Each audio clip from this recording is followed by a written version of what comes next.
बिस्मिल्लाहिर्रहमानिर्रहीम। आज का हमारा मज़मून है मेरी बेहतरीन किताब।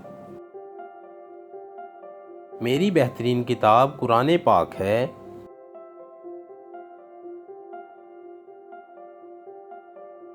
ये हज़रत मोहम्मद सल्लल्लाहु अलैहि वसल्लम पर नाज़िल हुई।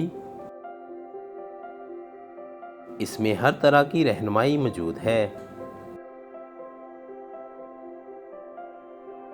ये अल्लाह ताला की आखिरी किताब है।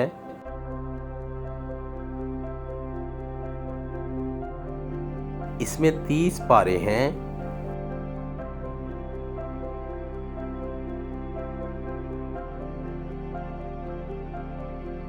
इसमें 114 सूरतें हैं। ये हदायत का सरचश्मा है। इसकी सबसे बड़ी सूरत सूरतुल बकरा है। कुरान पाक की 7 मंजिलें हैं। मैं इस किताब से बहुत ज़्यादा मोहब्बत करता हूँ।